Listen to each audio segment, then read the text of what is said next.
Clint Rogers, founder of Pro Media Fire. We're excited to have you here today for our recession-proof growth strategy training here. I want to let you know that in 2008, we were entirely wiped out in that recession. My wife and I, rock bottom, living with family. I had to forgive the guy I did business with, forgive myself. When we walked through the process, God healed us, made us stronger. We've learned so much about how to be recession-proof and how to grow through challenging times. I also saw my father as a young man plant two churches. The first church he planted, he left it with a new pastor. It's flourishing today. The second church he planted ended up closing its doors, and it no longer exists today because he didn't keep up with trends, technology, and some major shifts we'll talk about. So I want to cover those. I've got a heart to help business leaders in this area so you succeed. Got a heart to help those that are pastors and those leading ministries so that you'll succeed in the days ahead. We're here to speak to you today. So let's just dive in to our session. So recession-proof growth strategy. There's a few things we're going to talk about today. Number one, where to put your focus during a recession. Number two, discover how to hack your online growth with a new method. Number three, receive a digital next step framework. And number four, learn how new technology advancements that will help you save time, save money, and grow online. Now, let's just jump right in today and talk here right off the bat. What should I put my focus on? This is a question in the midst of chaos and things going on and all of the challenges that are hitting you as they come in this season. First question is, what do I put my focus on? Number one, cut expenses. What do you need to cut? That's kind of an easy one. We all do that. We look at cutting expenses, but here's the key. Don't put all of your effort, all of your energy in just cutting expenses and what you can cut. Don't let that be where you put your major focus. Start there, cut what you can cut, and then immediately, number one, put your focus on growth. Growth is the key. In a moment where there is less economic activity in a recession, in the moment where everybody is thinking about the negative and all of these things, if you focus on the decline, you will decline. If you focus on growth, you will grow. And so we want to be strategic. Number one, at a high level, think growth. That means you need to ask yourself, what are my growth drivers? Look at before the recession, what was driving your growth? Is that maybe you're a legacy church and that's your word of mouth and how you're known in the area? Has social media been working for you? If you're a business, what has been driving, once again, your growth in these areas? Look at that because those are the areas you do not want to cut. Anything that is driving your growth, don't cut it. For example, one of the first things you see with a lot of times with businesses is they cut their sales and marketing. Don't cut your sales and marketing. That's your growth. That's what you need more than ever during a recession. In the same way, churches often will not put a focus on outreach and evangelism. Now we need to evangelize. People are hurting more than ever in a recession. People are struggling. They want answers. They need God. Man, now look up. The harvest is ripe and plenteous. Man, focus on driving growth, focus on reaching people, focus on making an impact. So, number two, once you focus on growth and putting your eyes on growth, the next is the hack method. We want to talk about what you need to do here from a hack standpoint. We're going to get into a little bit. First off is the heart. For you to grow during a recession, for you to connect, if your community, your church, those that are with you, you want to make sure that you're building community. You're reaching people for Christ, you're bringing them to the Lord, and then you're building that community. But as you reach out and you focus on growth drivers, you need to make sure the first place, if you want to hack your growth, start with the heart. Make sure that as you get out there, what you're sharing, what you're doing, that it's coming from your heart. You're not creating content just for the sake of content. You're not going out there on social media just to go out there on social media. You're being strategic. You're being strategic in getting out there. I know that a client that we're working with right now in our growth program and those we're looking at, we're getting out there. We're helping them reach out, and they wanted to grow their 11 a.m. service, and they wanted to grow the service at the church, and this was the main outcome. Well, we started their heart. Who do you want to reach, man? With the heart they gave us, and what we did is we came out in the moment. We began to speak to those that were struggling with anxiety and put out ads in reach, and those that wanted prayer. And because we strategically built all of this from the heart to impact these people, had a massive response. Tim Timberlake here, I was interviewing him sometime back, and I'm asking him, Tim, you got a massive social following. What is your secret sauce? Well, Tim says, listen, I just put out content that touches me from my heart. If it touches me, that's what I put out. He puts out that content, and guess what? It catches fire. It touches him, and he shares it. He shares what comes from his heart. Because of it, it makes an impact. Next, we have Nota Jones here, and she is the big one here. She wrote a whole book on it. It's not just social media; it's social ministry, and getting out there from your heart, touching others. So let's talk about some heart action steps. Number one, do a heart check. Are you starting from your heart? Are you creating content from your heart? Is this something that you care about? Because if it's not, ultimately, if it's not touching you, it's not going to touch others. That's simple for a business. That's simple getting out there also too, for a church. It seems so simple, but we miss it sometimes. Sometimes we get caught up in that creating content for the sake of content. Make sure it's starting from your heart. You care about it. Number two, check for a spark. Does it ignite a fire behind it? Is there that little bit of life behind it in your life? Because if you have life when you're creating it, you love getting that, so you love that event, you love what you're doing, you love that new product, you're passionate about it. Well, when you share it, that's going to come across. Your heart's in it. There's passion in it. You're excited about it. You want to tell them about that next event coming up for the holidays because you're excited. There's fire behind it. There's passion behind it. If you just had this result, you want to share it. If that product that you're putting out there, you're excited about that product because it's going to change people's lives, it's going to come across. Make sure there's a spark, there's life. It's vital. Also, to only take a next step when your heart and passion are in it. So when you're creating content, when you're reaching others, when you're launching something new, do the heart check and then launch it, get it out there. Next, in our hack, H is heart, A is audience. Audience, this is key. Who's the audience? Who are you reaching? Make sure that you are targeting the audience. Who is it is in those seats? Think about it from their side. A lot of times we want to grow. We want to reach people, want to start conversations, want to get out there, but we're not thinking about the other person. A lot of times it's from our side. Have you ever been on someone's social channel and it's all about, once again, it's just all about, the company, it's all about them and it's all about what they're doing. When you look at a company, it's never really about you and how their product or service will make an impact in their life or things that are interesting to you. And they're not really thinking about you sitting in the seat. It's all about them. Hey, we're launching this product. Hey, we're doing this. And everything is product-based, announcement-based, news-based, putting it out there. And there's never anything that's just coming across for me, the audience, that I would find interesting, that I would find touch me, that would get me to lean in. Because we all know when you get on social media and someone's talking to you, man, it's right targeted the audience. You kind of lean in. I want to hear more about that. I want to know more about that. You kind of lean in and you want to know more. That's where we want our content to be.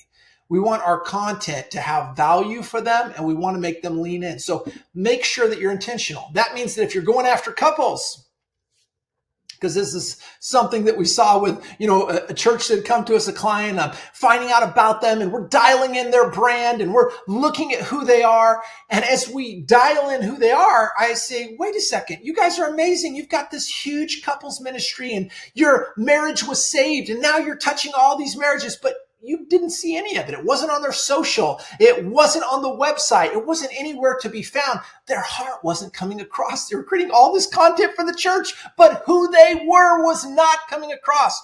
You need to have whatever your product is, whatever your mission is, it should bleed through all your content. It should bleed through who you are, and it should be passionate, and it should be lively, and that will touch people, and that will cause them to move forward. If it's sports, if it's a sports team or something, well, make sure that's coming across. You're talking to your audience. You're talking about sports. You're talking about what they know, talking about what they love. And when you talk the terminology and the language of that audience, it will resonate with them, and they will listen to you on social. They'll lean in. So focus on your audience. Here's a few action steps for your audience. Number one, define your specific audience. Define who your audience is. Number two, know your audience. What language do they speak? What is the terminology? What are the things they're saying? If you're talking to a mom with kids, she's going to have a certain language and challenges and things she's facing. If I'm going after women, they're talking kids. Let's say that your product is for pregnant women. Well, you're going to speak to them like a pregnant woman, the challenges that they face. If you are a church and you're going after young families, you need to speak to young families, touch their hearts, speak to them. What is valuable to them? What's going to make them lean in? Well, talk about challenges I'm facing with my kids. Talk about challenges challenges is going, how do I overcome them? How do I see them? What are you doing for me? And speak to them specifically, and they're going to lean in. And number three, know your audience, how it responds. What is the destination? Where do I want to take them? Where do I want to go? We'll talk a little bit more about this, but you want to make sure that you design with a destination in mind. You know where you're taking them, what you want them to do, and what you're asking of them. Now, the next in our hack is H is heart, A is audience, C is create. This is where it gets fun. Now we get to create for our audience. Come together, man, create specifically for them. Man, once again, all of this is coming together. This is the fun part. You got the heart, you got the audience, and then you create with that audience and that intent to help them reach out and to help them grow and to help them make an impact. You know, it's so powerful because we see it again and again that when you create for your audience, there also is not just the language, but there is design that speaks to different segments and audiences that will grab them. For instance, when you walk down the mall and you walk in and you have the store like you're going by an Abercrombie and Fitch and it's like the music's jamming and it's loud, it's calling in young people. Young people, you are welcome. Old people, you're not welcome. They don't like the music loud. That's the same thing on design. We all do it. We hit a website, we hit something very quickly, we look at it, it either pulls us in, it calls us out, says, yes, this is something for me. Or you see it in design in split seconds. You hit that website. You've done it. I've done it. It's called the bounce rate. You see it and you're like, oh, that's not what I thought. I clicked on the ad, boom, and you're immediately off. You didn't even go deep. You didn't go anywhere on the site because you lost them in a moment. This is a huge thing. This is why you got to start with your heart and then the audience and then design with them in mind. We oftentimes will have clients come to us and they'll come speak to us. Hey, we're ready, Clint. We want to invest in social media. We want to spend money. Let's go. We want to reach people. And we look at their design. We look at what they're creating. What they're creating is not speaking to the audience. And because of that, it's not resonating with the audience. And because it's not resonating, they're not getting any results. And then they're frustrated, not realizing that, yeah, you got to first touch your brand. You first got to touch your website. Your strategy is wrong and you are designing wrong. And because of that, you're not getting any results. And you think that, well, Facebook doesn't work. Instagram doesn't work. This advertising and marketing doesn't work. No, it's that your strategy is wrong and it doesn't work. You're not creating for your audience. So you need to create for your audience. Now, this is a great example. This was a couple who come to us. Their church had closed its doors. They were starting a new church. And luckily they came and they asked, hey, Clint, we're open. Man, we're blank. You go for it. Get out there. Help us reach out. So we did. We helped them build the brand. We helped them build online, raise the team. All of it went out and they launched a church to a packed out house. Packed out. First overflow room, second overflow room, third, and it was jam packed. Why? Because they were willing to create for the audience they wanted to reach. When their first church had closed, they were open up and reach the next generation vision. So here's a few keys. Create for your specific audience. Create for them. Be a creator and not an imitator. Now, this is a fine line because I know that a lot of times we'll go out and we get inspiration online all the time. That's why ideas move so quickly today. There's nothing wrong with seeing something that's working and bringing it into your company or your church or your ministry. There's nothing wrong with, hey, that's working. Let me bring it in here. But bring it in out of your heart to your audience. So frame it to who you are. So I may take certain styles, certain things, but I need to make sure that when I put those clothes on, maybe I wouldn't put those boots on, but I like the shirt and I like the pants. So that hat works for me. You know, maybe you can't put on the hat. Like, Clint, I like the hat. I like your do more good. I like what you've got. Hey, that's cool. That's my style. Maybe you want to throw on a hat, but it's a different style hat. The point is be you and who you are. Come across, be real and be genuine and then create. And out of that place, you can take all that inspiration, take it, put it out there, but don't just be, once again, imitating them and not understanding the heart of it, because what's going to happen is it's not going to work. So number 3, create for an emotional response that leads to action. Here's the other thing, man, when you create and it's coming from the heart, your audience, create for that emotional response. Now, does that mean everyone's going to cry every time they see something? No, not at all. They don't have to cry each time. You don't have to start, weeping when they see your content. Now, you may create content that brings the emotion of tears and brings that emotion. And that's great if that's what the setting is and what you're looking at, getting to touch them with a certain problem or a certain need and take them to a place. It could be laughter, or it could just be that the emotion is getting me to move to the next step where you're looking them to go. If that is, once again, I'm a church, or you're going after young families, getting me to make a step where all of a sudden I say yes to this coming event. I give you my info. I want to know more from the children's department. I want to go to a further place and level. If I am a company with a product, I'm doing e-com of some kind, well, I want to make that next step to buy the product. Or if I'm looking at just lead gen as a company, you want them to make the next step to say, I want to know more. I want to talk to someone. That's the emotion we're creating. I want to go a little bit deeper. I'm interested in what you have. Create content that has that emotional response. Now, next in the hack is K. This is our last one here. Is K is captivate. Now, you notice it's spelled entirely wrong. That is with intention. We have done this with intention because the point is captivate. Do something original. Get out something that, boom. She's right there in that place, kind of stunned in shock. Here's shit. That's what you want. You want your content to stop people on the scroll. You want your content to get people to lean in. Where that's something where you grab, if you ever watch people today, watch somebody that's on Instagram or on TikTok or something. And it's like, wow, our attention span's lightning speed these days. Flick, flick, flick. They're just scrolling. And it's like just going through, and then they stop, then they lean in. Oh, this is interesting. You've just got seconds and milliseconds, really. You're catching people constantly making decisions based on your design, decisions based on your content, speaking to them. So make sure that you grab them and you captivate them and create content that's going to captivate them.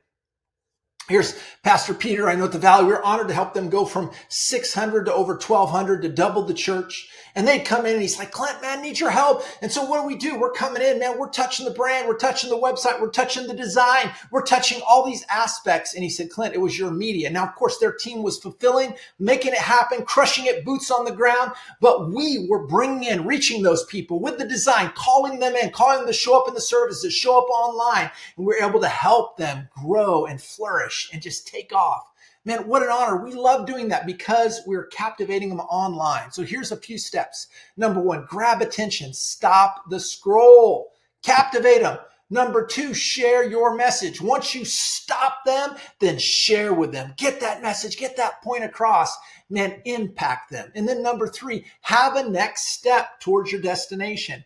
When you get their attention, when you share your message, take them somewhere. Even if the next step is more content, even if the next step is just another place, where's that next step? What more do I want? It could be you're directing them. We've all had that you're watching on YouTube. And the next step is, hey, want you to subscribe. I want you to watch my next video here, where you're just continuing down a journey. What is that next step? Where are you taking them? Recession-proof growth strategy. As we head into this next section, I want to talk to you also about digital next steps. As we just mentioned, where are you taking them? Where are you going next? This is the key. We see a lot of organizations will come to us and they want help, but they're not thinking about where they're taking them, not thinking about the process. Now, we have what we call our 5 Ds of digital engagement here. Our next steps, which are design, discussion, discovery, discipleship, and deployment. We don't cover all of this in this training here, but I want to let you know you can get this material here from ProMediaFire. Reach out to our team. We'll get this to you. We'd love to share some of this with you and for you to understand this. So we're not going to go deep here in this session. We want to put our major focus on understanding hack, because when you get hack right, that's the beginning of the process, because you must design for the audience and those you want to reach, and you must create with them in mind. So we use the hack method for design. But design is the first level. We normally see people come to us, they're like, man, we want to grow online, we want to reach more people, and they're all focused on discussion. Can I get more likes? Can I get more comments? Can I get more discussion, more engagement in this area? This is very shallow depths as far as the whole levels of where we're going, because number one right here is we want to take them beyond that, because we'll see. The first thing is, if you're not getting engagement, if you're not getting likes, you're not getting comments, you're not getting any of this, it's because your design isn't right. Your audience isn't stopping. You haven't got the hack method right. Your audience isn't leaning in. You're not stopping the scroll. They're not interested in what you're saying. You first have to design with your audience in mind. So you're going to have to design to reach that audience. Now, once you grab their attention, you're designing that content to create a discussion. And so as you create a discussion with them, that's where you want to take them. And then from there, you want to go into discovery. This is where we go deep. So you want to make sure that you always have a next step where you're looking at what is the end result. Then we go into discipleship and then into deployment. So understand that whether you are a church or whether you are a business, these principles are all the same. If you're a business, you want them to be, that discipleship is you want them to be a user of your product. You want them to be a raving fan that ultimately they're deployed. They're out there on social. They're sharing your content. They're telling other people about you. It's like the early days, so many companies, Tom's shoes, people wearing Tom's shoes, like, man, what kind of shoes are that? That's Tom's shoes. You got word of mouth, people telling somebody else. Man, word of mouth is powerful. You want raving fans. And the same thing in the area of the gospel and those that are churches or ministry, you want to reach them, take them in a discovery process for more, engage them, bring them to the community, bring them to Christ, disciple them, and then gospel is ultimately send them out for them to go reach others. You need to think about your next steps online. If you're going to grow in a recession, if you're going to grow in the days ahead, you must be impactful to know where you're taking them. What is that next step?